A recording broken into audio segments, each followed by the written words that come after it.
my file so it knows which file we basically want to create into a stream. So actually I'm gonna put a space down there. So now what we need to do is q string, just go ahead and name this line equals text stream dot read all. And okay, looks good. So what this line does is it reads the entire stream, which is basically our entire file, and it stores it in a variable called line right there.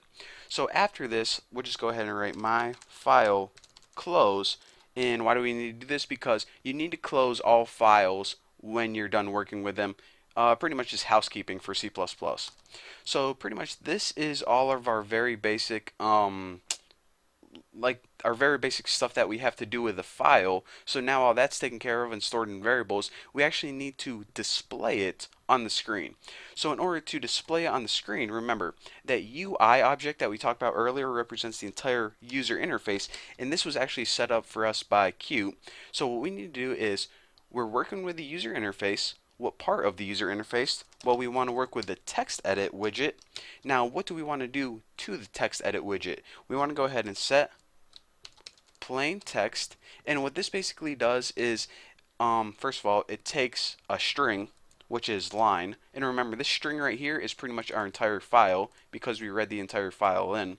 So what this line basically does is takes our entire file and it displays it in plain text in that text edit area, which is this area right here.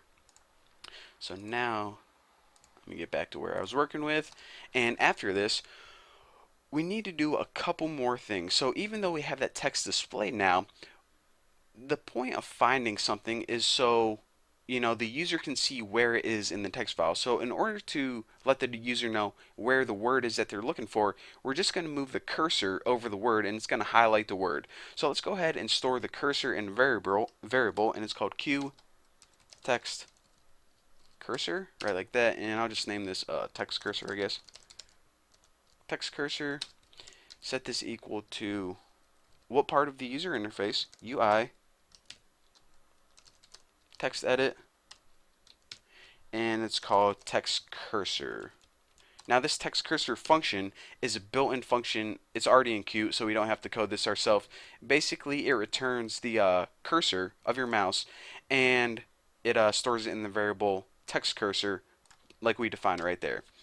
So now the only thing else I want to do is I want to take that cursor and I want to move it into position because we're going to need it in position later on. So go ahead, text, and I'm going to sneeze in about 2 seconds.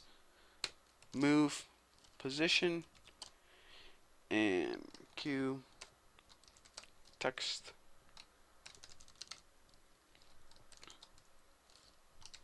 start. Gonna make me type the whole thing. Okay, start and then Q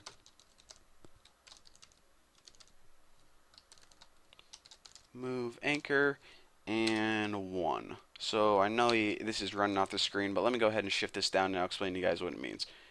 Alright, so basically what we're doing right here is we're taking the text cursor and moving it one position. These parameters right here, don't really worry about them for now. They're just, parameters that you need because Qt says you need them. But that's it. Now I can go ahead and run that off the screen. So now actually our entire get text file function is complete. So one more time before I let you guys go, what this does is it basically says what file do we want to work with. Go ahead and open that file so we can use it. What do we want to do with it? Well, we actually want to convert it to a stream so we can store everything in a QString variable called line.